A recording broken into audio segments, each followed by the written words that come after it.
In this episode of the FXTM educational series, we're going to be taking a closer look at how technical and fundamental analysis can do a better job together evaluating the strength of an underlying trend and trading opportunities within the trend. Now, when we talk about fundamentals, there's a lot of factors that could be accounted for. I'd suggest that they fall into basically one of three primary categories.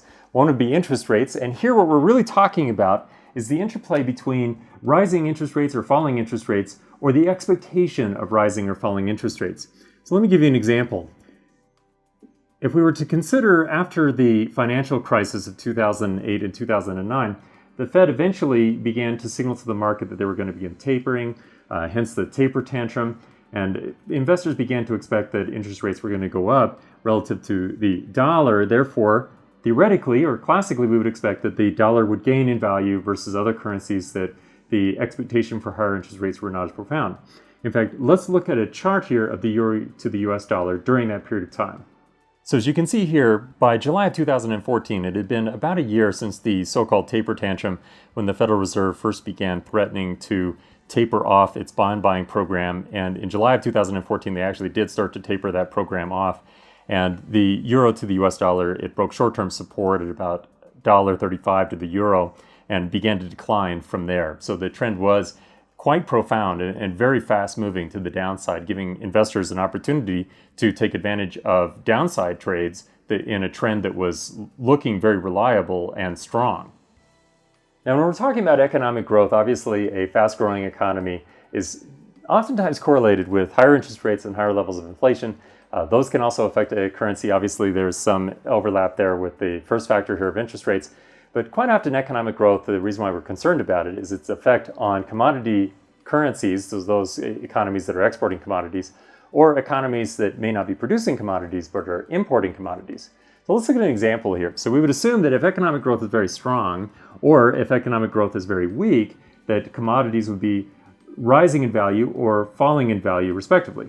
And in fact, if that rising and falling is strong enough, well, we would expect that to dominate the trend of a commodity currency, let's say relative to a non-commodity currency. So here's an example where when the commodity prices and particularly energy prices began to fall quite dramatically in 2014, although the Japanese economy was historically relatively weak, the decline in commodities because of flat economic growth globally and of course an overproduction of commodities in general was a much more significant impact on the Canadian dollar.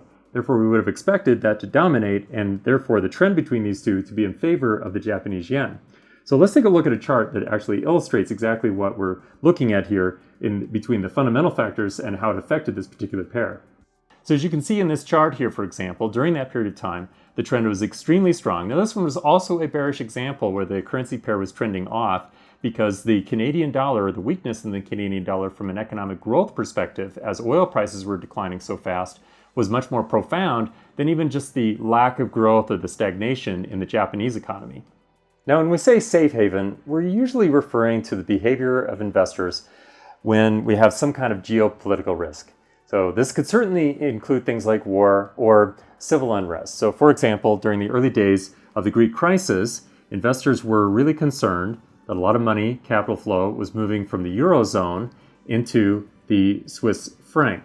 So the Swiss franc is considered one of the classic safe haven currencies out there, where if we do have some kind of profound and rare geopolitical event going on, then we would expect that fundamental factor to be in favor of the Swiss franc. In fact, let's take a look at a chart of the euro to the franc during that period of time and see how it actually did affect the trend between these two currencies. Now, as you can see, as the riots were continuing and there were problems in Greece, everyone was really worried about the so-called Grexit, or perhaps a departure of Greece from the European Union and what that might mean. Well, the Swiss franc was gaining in value against the euro. So as a hedge against some of that uncertainty, and you can see that show up in the trend here. So during that period of time, we saw a very strong trend in favor, so once again, a bit of a bearish trend here, in favor of the Swiss franc as investors sought a safe haven during that period of uncertainty. This would be very valuable information even for technicians who are looking to be able to time their trades in favor of the strongest trend. Is it up or is it down? And in this case, it was very obvious that it was negative, and we could explain why that was. So there was a lot of uncertainty that was driving that safe haven buying and therefore creating a very strong trend to the downside in this pair.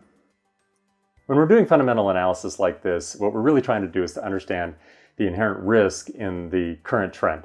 So for example, one way for us to think about this is that if the fundamentals agree with the underlying trend of the currency pair that we're trading, then we would expect that there is less risk in a trade associated with that trend.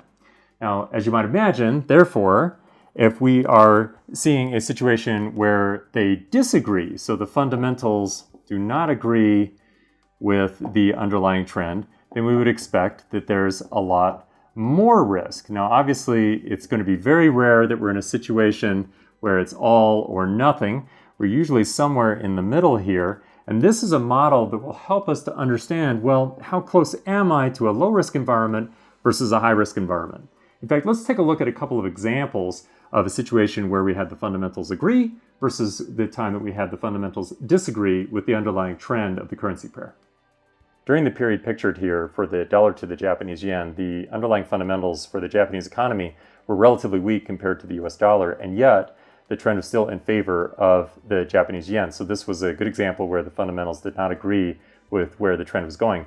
Therefore, there was a greater risk, the price shocks and intervention, which you can see here. This second chart is a good example of a period of time when the fundamentals agreed with the underlying trend of the currency pair.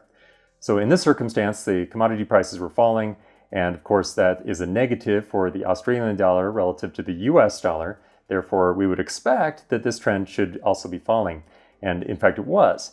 So this gives an advantage to investors who are looking for a short position, one in which they're in favor of the US dollar getting stronger or the Australian dollar getting weaker, and technical signals to the downside are more likely to have a successful outcome. When we combine technical analysis with fundamental analysis, we can do a much better job of understanding the underlying risk and stability of the ongoing trend and individual trading opportunities within that trend.